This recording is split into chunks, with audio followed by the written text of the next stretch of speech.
Hola, en este octavo vídeo del curso de Química Orgánica vamos a estudiar uno de los compuestos orgánicos más importantes, que es el benceno. Aquí podemos ver el modelo molecular del benceno. En él se representa la deslocalización de los 6 electrones pi a lo largo del anillo. Esta deslocalización le da una gran estabilidad al benceno y se denomina aromaticidad. El benceno es mucho más estable que moléculas también conjugadas como puede ser un hexatrieno, debido a la deslocalización cíclica de esa nube electrónica. Aquí vemos un derivado del benceno en el que uno de los hidrógenos del mismo se ha sustituido por un grupo NH2, por un grupo amino, dando lugar a un compuesto denominado anilina. El aminobenceno o anilina es un derivado importante del benceno. Podemos encontrar más derivados sustituyendo ese hidrógeno por diferentes grupos. No solamente podemos sustituir un hidrógeno, sino también incluso varios. Aquí nos encontramos con un derivado del benceno llamado el ácido benceno sulfónico. Este es el ácido benceno sulfónico. Tiene aquí un grupo, el grupo sulfónico, que es un azufre unido a 3 oxígenos, uno de los cuales lleva un hidrógeno. Después nos encontramos con un nitrobenceno. El grupo, esta bola azul representa un átomo de nitrógeno unido a 2 átomos de oxígeno y en conjunto es un grupo nitro. Tenemos un nitrobenceno. Y por último tenemos el metilbenceno o tolueno. El hidrógeno del benceno se sustituye por un grupo metilo, dando lugar al tolueno. Bien, lo que vamos a hacer en este vídeo es comentar las reacciones más importantes del benceno y poner algunos ejemplos prácticos de cómo podemos obtener estos derivados del benceno e incluso moléculas de mayor complejidad. Por tanto, vamos a empezar con las reacciones, con la reactividad del benceno. La reactividad del benceno. Y nos vamos a fijar en un principio en 5 reacciones. Por un lado vamos a ver cómo introducir halógenos en la molécula de benceno, las reacciones de halogenación. Halogenación del benceno. Bien, ¿cómo se puede introducir en un benceno un halógeno? Podemos introducir de forma sencilla en el benceno bromos y cloros mediante las reacciones de halogenación. Así, por ejemplo, se puede introducir un átomo de cloro en el benceno, reemplazar un hidrógeno del anillo por un cloro, mediante el cloro en presencia de un ácido de Lewis como puede ser el AlCl3. Requiere de un catalizador que va a ser un ácido de Lewis. Compuestos de aluminio, hierro, boro nos sirven como ácidos de Lewis y se produce la sustitución del hidrógeno por el halógeno y de esta forma obtenemos un clorobenceno. Bien, también sin problema ninguno podemos sustituir ese hidrógeno por un bromo. Para ello utilizamos bromo en presencia también del ácido de Lewis, por ejemplo el AlBr3. Y de esta forma vamos a conseguir reemplazar ese hidrógeno del anillo. Es igual cuál de los 6 hidrógenos reemplacemos, mientras solo entre un sustituyente, todas las posiciones son idénticas y por tanto da igual colocar el bromo en esta posición, en esta, es indiferente. Bien, ahora una vez que sabemos cómo introducir halógenos en el anillo, vamos a ver cómo podemos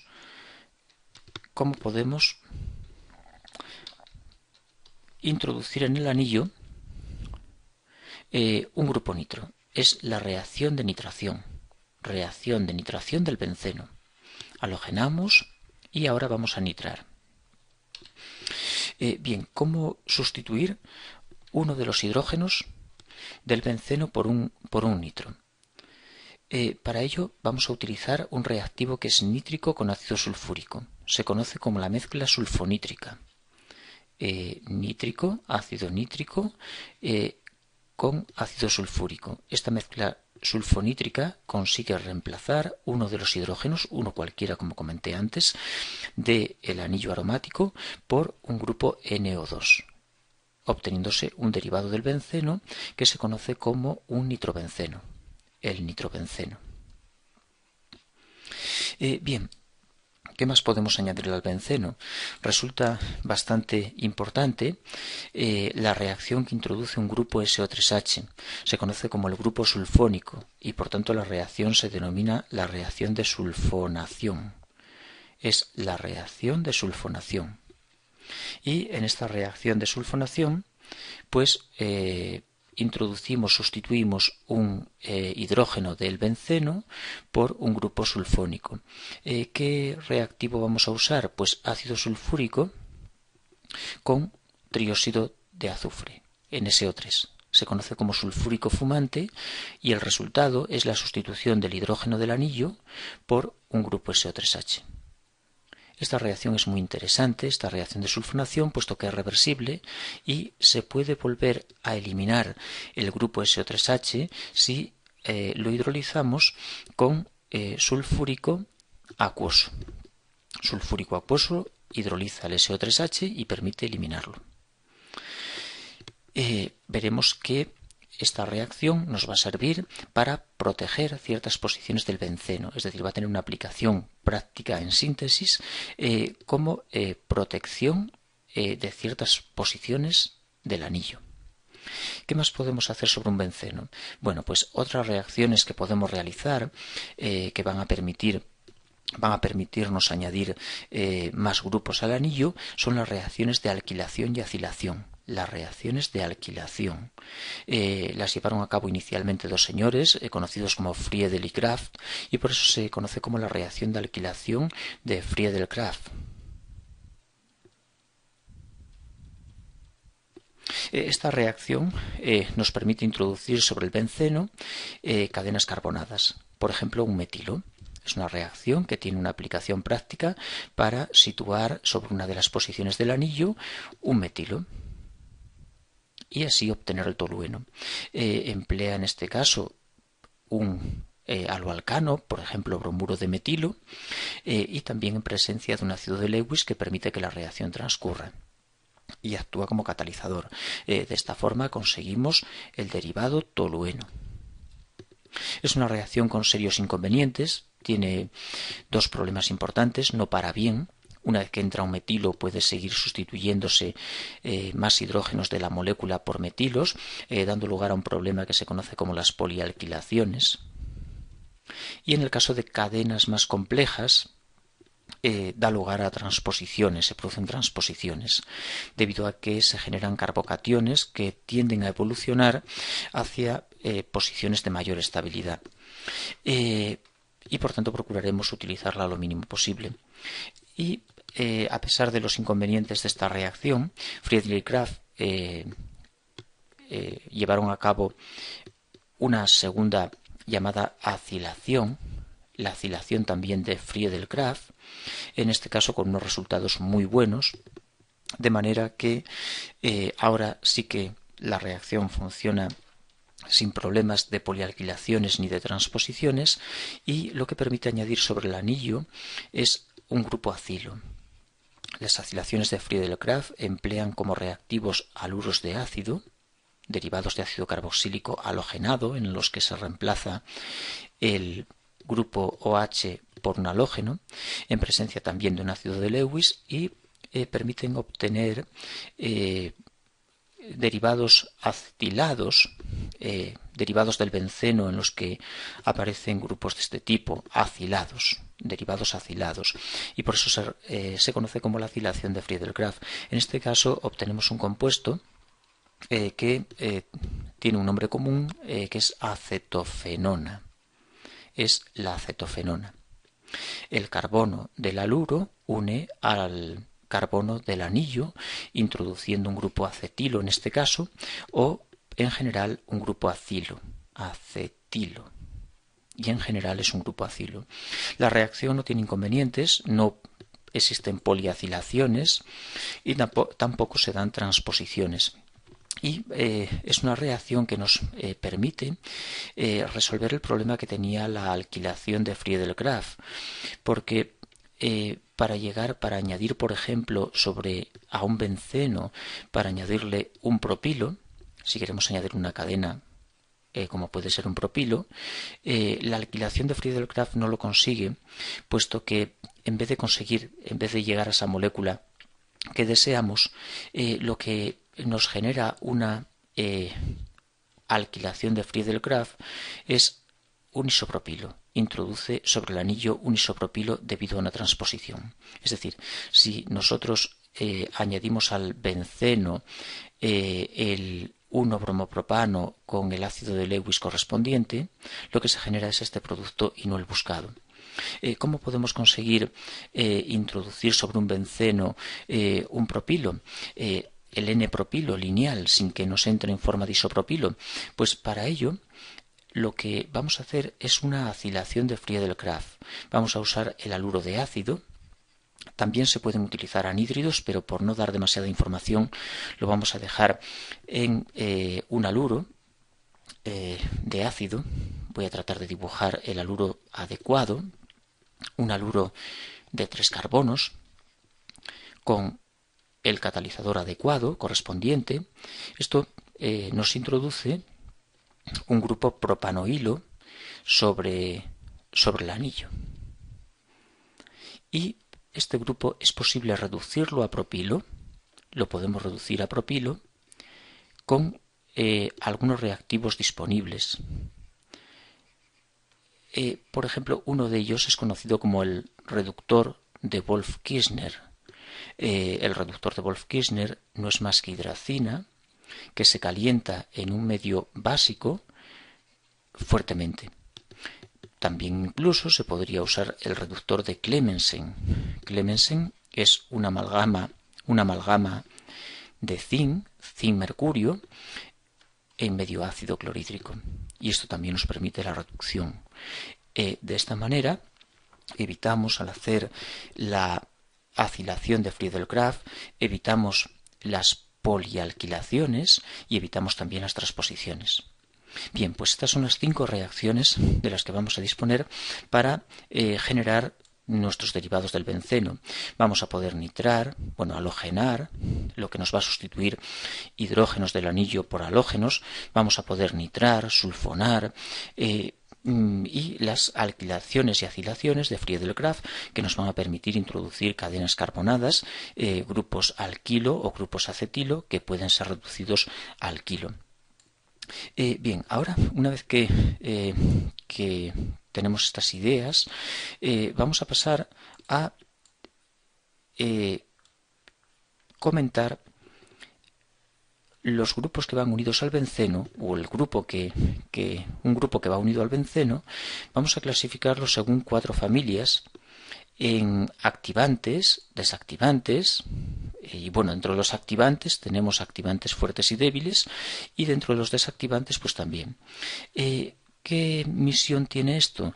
Pues saber dónde va a entrar un segundo grupo que aportemos al anillo. Es decir, por ejemplo, imaginemos un benceno que lleva una cadena carbonada unida a él, por ejemplo, un metilo, es decir, el tolueno. Supongamos que tenemos tolueno y al tolueno lo queremos nitrar. Entonces le añadimos el reactivo que hemos visto, la mezcla sulfonítrica, y lo nitramos, pero nos encontramos con un problema. El tolueno tiene 3 posiciones que son distintas. Tiene la posición vecina al metilo, que se llama posición orto, tiene la siguiente, que se llama posición meta, y tiene la siguiente, que se llama posición para. Y el nitro puede entrar en esas 3 posiciones. ¿A qué posición va el nitro cuando nitramos un tolueno? Bueno, pues debemos saber que el metilo, en general, cadenas carbonadas, grupos carbonados, son activantes débiles. Son activantes débiles. ¿Por qué? ¿Qué significa esto? Dan carga al anillo y le dan carga por un efecto que se llama efecto inductivo, efecto más I. Está dando al benceno carga por efecto inductivo, es decir, por diferencia de electronegatividad. El benceno es más electronegativo que el metilo y le roba, o el metilo le da. Esto hace que se active. El benceno se vuelve más rico, ataca mejor, reacciona mejor y se nitrará mejor que si fuera un benceno sin el metilo. Por tanto, estamos ante un activante débil y los activantes débiles tienen una propiedad y es que orientan a las posiciones orto y para. Las posiciones activadas son orto y para. La explicación requiere del dibujo del mecanismo con las estructuras que estabilizan el intermedio, el catión intermedio, para ver la idea, pero no lo vamos a hacer. Por tanto, ¿en qué posición nos va a entrar nuestro sustituyente? Pues va a ir a la posición orto, es decir, se obtendrán dos productos, uno aquí, en orto, se nitrará ahí la molécula, y por otro lado, vamos a generar un segundo producto con el nitro en la posición para. El tolueno nitrará en orto y en para. También se obtendrá en esta posición el grupo nitro. De ambos productos obtenidos, de esa mezcla orto-para que hemos obtenido, hay uno que es mayoritario debido a impedimentos estéricos, que es el para. El para se obtiene mayoritariamente, es producto mayoritario. El orto, debido a la repulsión con el metilo, es un producto de menor estabilidad y se genera en una menor cantidad. Por tanto, el para mayoritario. Las cadenas carbonadas unidas a un anillo orientan a las posiciones orto y para. Y en orto y en para entra el segundo sustituyente que aportemos, siendo preferente la posición para. Bien, ahora vamos a ver un segundo tipo de sustituyente. Vamos a ver a continuación los activantes. Vamos a seguir con grupos que dan carga al benceno, los activantes fuertes, pero ahora van a dar carga por otro efecto, no por efecto inductivo, sino por efecto mesómero o resonante. Y vamos a poner un ejemplo de qué grupos nos dan carga por efecto resonante o mesómero. Bien, son grupos que poseen pares solitarios y los ceden hacia el anillo, dándole carga por efecto resonante. Por ejemplo, el grupo hidroxilo. El grupo hidroxilo del fenol posee pares solitarios sobre el átomo de oxígeno que une al anillo y cede los pares introduciéndolos en el anillo. Ahora ya no solo le da carga, no le va a dar carga por un efecto inductivo, no, le da carga por efecto resonante, es decir, introduce directamente pares libres, pares solitarios sobre el benceno. Perdón, acabo de dibujar. Vamos a borrar de aquí un enlace doble y aparece una estructura resonante como esta que voy a dibujar aquí, en la que el oxígeno que cedió el par queda cargado positivamente y sobre el carbono del anillo del benceno aparece una carga negativa. Bueno, por supuesto puedo seguir, esto lo cedo y paso la carga aquí y así sucesivamente, pero bueno, no voy a seguir añadiendo más estructuras. Se dice, por tanto, que el fenol, el benceno en el fenol es un anillo fuertemente activado, o bien que el OH es un activante fuerte. Es un activante fuerte, activa fuertemente el anillo y lo activa por efecto resonante o mesómero, por resonancia. Se produce la activación del anillo por resonancia. El benceno en el fenol es muchísimo más reactivo que el benceno debido a que el OH activa el anillo haciéndolo más reactivo. ¿Y estos activantes fuertes quiénes son? Pues todos los grupos que poseen pares solitarios sobre el átomo con el anillo. Por ejemplo, un OH, por ejemplo, un amino. Este guión que dejo aquí representa el enlace con el benceno. Aquí iría el benceno, aquí fenol, anilina, por ejemplo, un éster siempre que el benceno vaya unido al oxígeno del éster, también es un activante fuerte. una amida siempre que el benceno vaya unido al nitrógeno de la amida.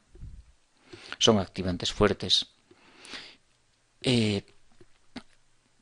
Bien, ¿y dónde orientan los activantes fuertes? Pues los activantes fuertes orientan también a las posiciones orto-para, siendo mayoritaria la posición para.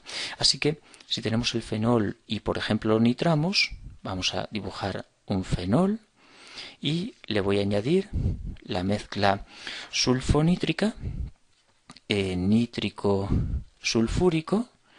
Bueno, o lo podemos sulfonar o hacer cualquier cosa con él, ¿no? ¿Y qué se va a observar? Pues se observa que las posiciones orto y para de ese fenol son más reactivas que las meta, y entra en orto y en para el grupo nitro, preferentemente en para, mayoritariamente en para. Este será el producto mayoritario obtenido. Un para nitrofenol.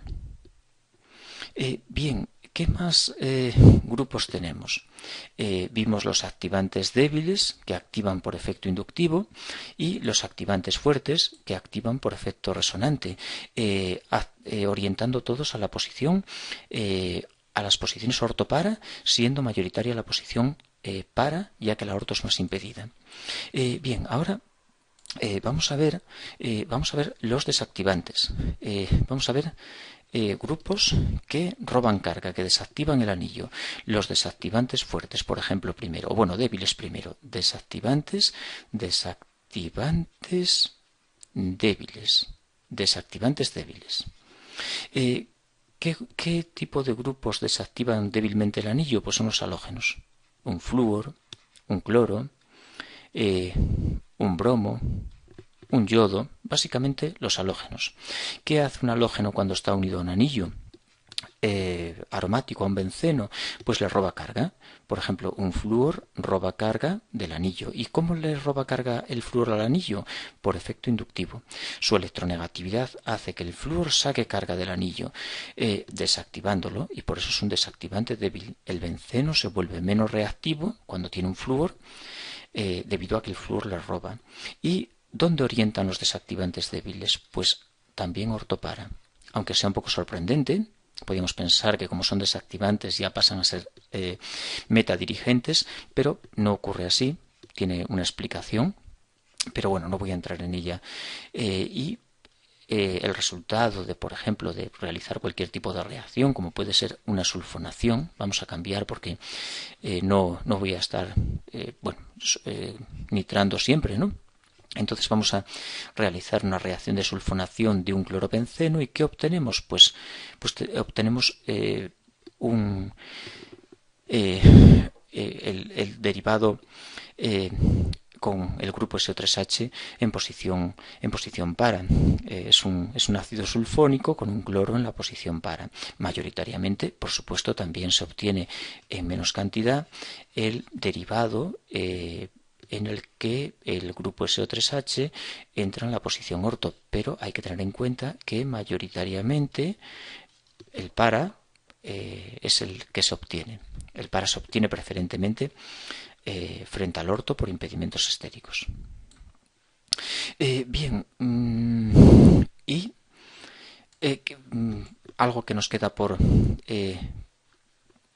ver, ya lo último, son los desactivantes fuertes. Y con eso ya tenemos un poco la idea de cómo introducir sobre un benceno diferentes grupos. Vamos a ver ahora los desactivantes fuertes. Desactivantes fuertes. ¿Quiénes son los desactivantes fuertes? Son grupos que poseen enlaces múltiples, es decir, que roban por efecto resonante del anillo. Por ejemplo, una cetona. Si tenemos un grupo acetilo, el grupo acetilo roba de esta forma, por efecto mesómero resonante, hacia el oxígeno, es decir, saca carga desde el anillo hacia el oxígeno, dejando el anillo con exceso de carga positiva. Y por tanto el anillo se vuelve menos reactivo, pierde densidad de carga, su reactividad disminuye, aparece carga positiva en su interior, volviéndose menos reactivo que el propio benceno. son desactivantes fuertes. ¿Qué grupos son desactivantes fuertes? Bueno, pues ya vemos, por ejemplo, un grupo formilo o acetilo, un grupo nitro, todos los que tienen enlaces múltiples entre el átomo que se une al anillo y el siguiente, estos grupos desactivan fuertemente el anillo aromático. Por ejemplo, el grupo sulfónico de los ácidos bencenos sulfónicos también es un desactivante fuerte. Se produce la salida de carga del anillo aromático hacia el oxígeno del nitro, o hacia el oxígeno del SO3H, o hacia el oxígeno del carbonilo. También enlaces triples también hacen el mismo efecto, por ejemplo, grupos como el ciano. Ésteres en los que el anillo se une al carbono del grupo éster, amidas en los que el benceno se une al carbono de la amida, todos sufren el mismo tipo tienen el mismo efecto resonante, robando carga. Y hay, sin embargo, dos grupos que son el CF3, que no roban por efecto resonante, es efecto inductivo, y las sales de amonio, que aunque no roban por efecto resonante, es inductivo, es tan fuerte el efecto inductivo que se consideran también desactivantes fuertes. ¿Y estos grupos a dónde orientan? Pues aquí la cosa cambia, orientan a meta. Son metadirigentes, es decir, si tenemos un benceno que tiene uno de estos grupos, por ejemplo, un grupo nitro, y lo halogenamos, o lo sulfonamos, o cualquier reacción, el resultado de la reacción es la entrada del grupo correspondiente al reactivo añadido, pero en la posición meta, orto-meta. Aquí nos va el halógeno. Grupo desactivante fuerte, orienta meta, y el reactivo añadido aporta al grupo correspondiente sobre la posición meta. Bien, por tanto, resumiendo, tenemos la siguiente situación, y vamos a ver en los últimos minutos del vídeo, vamos a ver dos detalles más y hacer unos ejemplos prácticos para ver un poco cómo funciona todo esto en la síntesis de derivados del anillo aromático. Vamos a hacer un resumen rápido. Tenemos las cadenas carbonadas, por ejemplo el metilo, el etilo, el propilo, etcétera, grupo Serna en general, que son desactivantes débiles por efecto inductivo y orientan ortopara. Tenemos los grupos que dan carga por efecto resonante, como por ejemplo el OH, el amino, todos los que poseen pares solitarios, que también orientan ortopara. Son activantes fuertes. Tenemos los desactivantes débiles, que son los halógenos. Bueno, flúor, cloro, bromo, orientan también ortopara. Todos a ortopara. Estos desactivan el anillo y lo hacen menos reactivo. Estos lo activan y lo hacen más reactivo. Y los desactivantes fuertes, que son grupos que llevan enlaces múltiples y roban por efecto resonante, desactivan el anillo fuertemente y son metadirigentes. Este es un poco el esquema de a dónde orienta cada grupo dependiendo de la familia a la que pertenece. Bien, vale, ahora tenemos que ver unos últimos detalles. Por ejemplo, sabemos cómo poner un nitro en un benceno. No hay problema, lo nitramos y ya conseguimos el nitrobenceno. Mezcla sulfonítrica, nítrico sulfúrico, y obtenemos nitrobenceno. Bien. Pero, por ejemplo, un amino no sabemos ponerlo. No sabemos poner el grupo NH2, pero se puede conseguir a partir de un nitro. Si tenemos un nitro, inmediatamente lo podemos pasar a amino, como reduciéndolo, por ejemplo, con estaño en ácido clorhídrico, hierro en ácido clorhídrico, hidrógeno con níquel, hidrogenaciones que también lo reducen. Pero no solo podemos hacer esto, podemos devolver de nuevo el amino a nitro con un oxidante, por ejemplo, un perácido. El peroxitrifluoracético podría servirnos, o sea, con un CF3 aquí, peroxitrifluoracético. Y esto nos va a oxidar el amino a nitro de nuevo. ¿Por qué esa interconversión nitro-amino resulta muy interesante? El amino orienta preferentemente a para, bueno, ortopara. Y el nitro orienta a meta. Por tanto, si queremos añadir un segundo grupo a meta, bueno, utilizamos el nitro.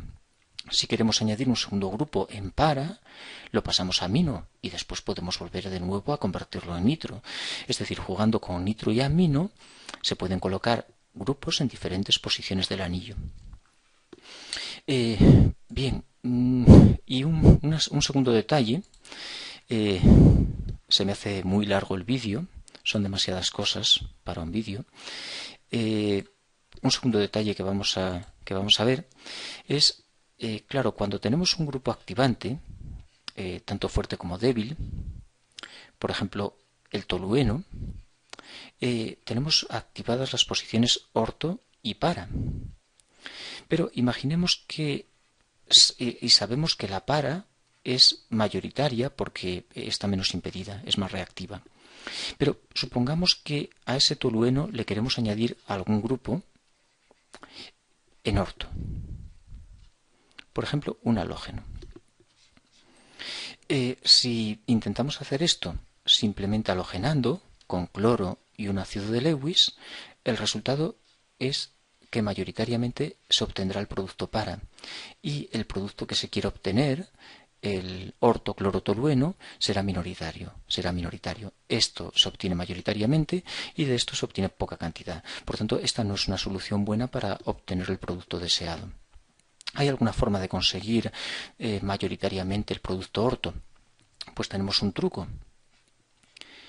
Volvamos a dibujar la molécula de tolueno y en lugar de halogenar directamente, la vamos a sulfonar primero. Le vamos a añadir sulfúrico fumante y conseguimos de esta manera sulfonar el anillo aportándole un grupo SO3H. Perfecto, esto ocupa la posición para.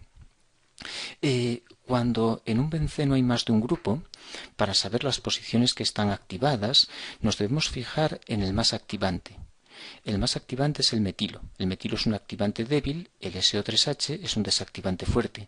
El más activante es el que orienta. ¿A dónde orienta el metilo? A orto y a para. La para ocupada, las orto siguen libres. Por tanto, estas son las posiciones activadas, las orto respecto al metilo. Es verdad que el SO3H orienta a meta y las meta respecto al SO3H son precisamente las orto respecto al metilo, es decir, ambos están orientando esa posición, pero si no coincidiera, el más activante es el que debemos tener en cuenta.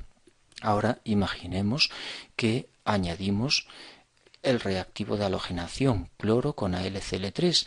Las posiciones activadas son las orto respecto al metilo y ahí irá el halógeno.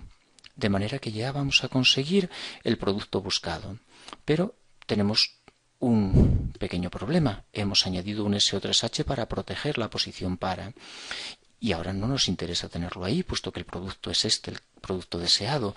Pero, si recordamos de hace un momento, sabemos que la sulfonación es reversible y con sulfúrico acuoso se puede eliminar el SO3H, dejando libre la posición para y obteniendo el producto final. Este es un truco muy interesante en síntesis de derivados de benceno, que consiste en proteger una posición, la para, con el grupo sulfónico para continuar añadiendo grupos en otras posiciones activadas del anillo. Y también la conversión nitroamino también resulta de un interés importante. Hay un detalle más que quiero comentar, un detalle más para ir terminando el vídeo, que es un problema que tiene el grupo amino. El amino tiene un problema importante. Bueno, hay muchos detalles en el benceno, pero hay que ir estudiándolos poco a poco, no se pueden aprender todos en media hora. Pero una cuestión realmente importante es que el grupo amino no es compatible con medios ácidos. Bueno, no pasa nada por añadir un medio ácido a la anilina, por ejemplo, no sé, añadirle la mezcla sulfonítrica, nítrico con sulfúrico, pero debemos tener en cuenta que el añadir ácidos o ácidos de Lewis a la anilina produce la protonación inevitable del amino, generando una sal de amonio. La sal de amonio ya no tiene el par libre, que hacía de la anilina un activante fuerte y ortopara dirigente. Ese par libre desaparece, puesto que pasa a estar involucrado en un enlace nitrógeno-hidrógeno. Y este grupo roba por efecto inductivo de una forma tan importante que pasa a ser metadirigente. Lo he comentado, el grupo CF3 y el grupo y las sales de amonio NH3+, son desactivantes fuertes. Por tanto, esto es un desactivante fuerte y la nitración no se produce en ortopara como es de esperar, sino que se nitrará en meta. ¿Cómo podemos evitar esto? Pues se evita protegiendo el amino. ¿Cómo se protege el amino? Pues se pasa a una amida. Se emplea un haluro de ácido con piridina. No tiene nada que ver con una acilación de Friedel-Crafts, no es una acilación de Friedel-Crafts, es una acilación que generará una amida, una amina que se convierte en amida, pero no es una Friedel-Crafts. Sigue aquí el nitrógeno con su par libre, tendencia a cederlo, y por tanto es un ortopara dirigente ese grupo amida, pero muy poco básico, porque también lo cede hacia este lado pasando hacia el oxígeno la carga. La basicidad de la amida es muy inferior a la de la amina, y esto sí permite ahora nitrar. Ahora sí podemos nítrico, sulfúrico, y en este caso sí que mayoritariamente nos irá el grupo nitro a la posición orto minoritario, en meta muy poco, y en para es donde va a entrar mayoritariamente ese grupo nitro. No tenemos más a continuación que romper esa amida. ¿Cómo la rompemos? Pues por una hidrólisis, por ejemplo, ácida, básica, sulfúrico acuoso, y esto nos va a dejar el amino libre de nuevo. Lo voy a pintar así, pero quedará en esta forma, puesto que estamos hidrolizando medio ácido. Si lo hacemos en medio básico, entonces sí queda como lo he pintado, pero por no añadir a continuación una neutralización básica, lo voy a dibujar ya de esa forma, pero tiene ese error lo que dibujo, de que la hidrólisis es ácida y por tanto quedará protonado. Bien, de esta forma podemos nitrar en para la molécula, mientras que si no protegemos el amino, pasando la amida, irá a meta inevitablemente debido a la protonación del amino, obteniéndose sales de amonio que no son compatibles, que son desactivantes fuertes. Bien, y vamos a plantear un pequeño problema para dejar el vídeo, este octavo vídeo del repaso de química orgánica. Vamos a hacer una pequeña síntesis en la que, partiendo de benceno, vamos a intentar obtener los tres derivados del benceno dinitrados, es decir, vamos a intentar colocar 2 nitros en orto o en meta, y vamos a tratar también de situarlos en para. Dinitrobencenos, orto, meta y para. Partimos de benceno y hay uno que es muy fácil de hacer. Este de aquí es muy sencillo. ¿Por qué? Porque no tenemos más que nitrar el benceno, la mezcla nítrico-sulfúrico, y ya nos entra un grupo nitro sobre el anillo. Perfecto. Bien, ¿y el nitro a dónde orienta? A meta. Por tanto, no tenemos más que repetir la reacción, añadir un segundo equivalente de la mezcla sulfonítrica, y como la posición activada es la meta respecto al nitro, pues ahí, en esa posición meta, irá el segundo nitro y ya obtenemos el meta dinitrobenceno. Bien, ese es el más fácil. Pero, ¿y por ejemplo el orto? ¿Cómo podemos obtener un orto dinitrobenceno? Pues aparentemente no es posible. en una primera aproximación no parece viable obtener ese derivado, puesto que si añadimos un primer nitro, ya sabemos cómo, nítrico sulfúrico, como reactivo, y tenemos un nitro. Bien, él orienta meta, y por tanto en orto y en para no se pueden colocar ni nitros ni otros grupos. ¿Cómo hacemos para colocar algo en orto y en para?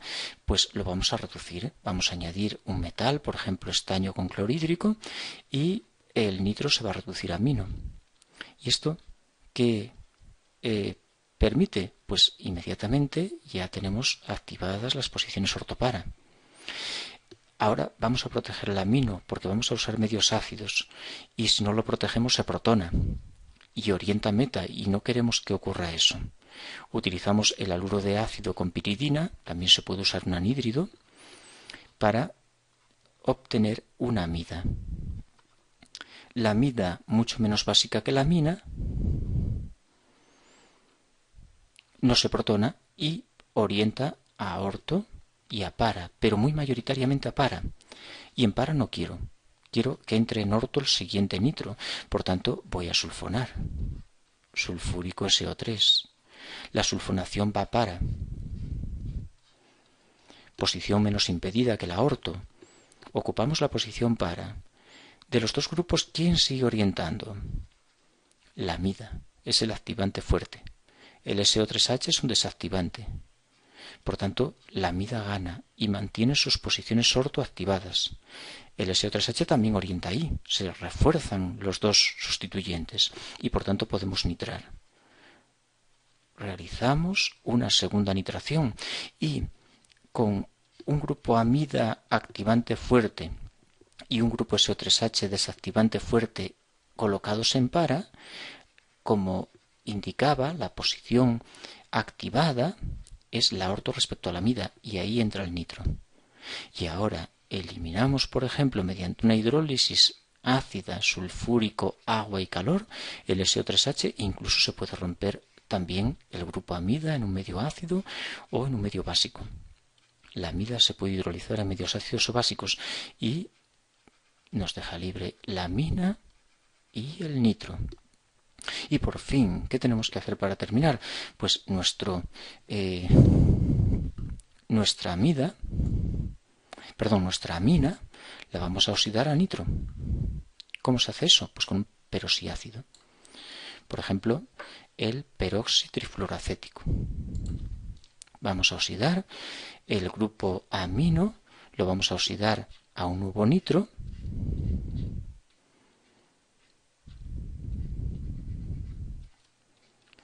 Con el CF3COOH.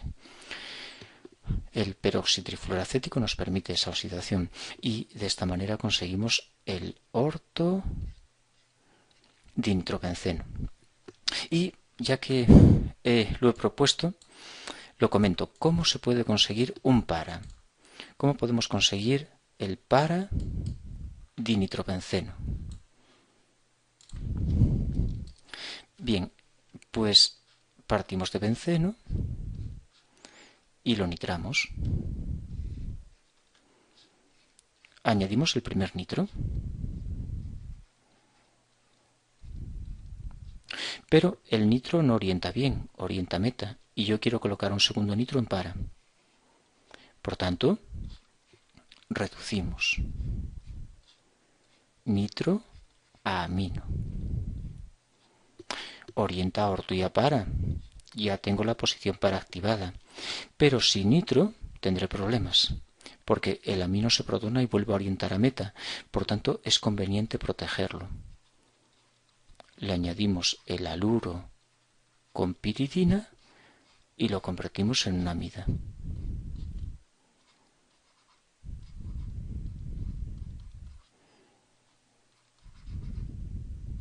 Sigue teniendo activadas las posiciones ortopara, mayoritariamente la para, y al estar protegida me permite nitrar esa posición para con la mezcla sulfonítrica.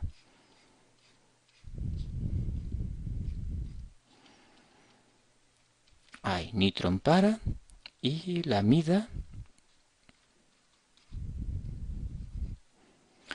que vamos a romper con una hidrólisis. La vamos a hacer básica en este caso, sosa, acuosa.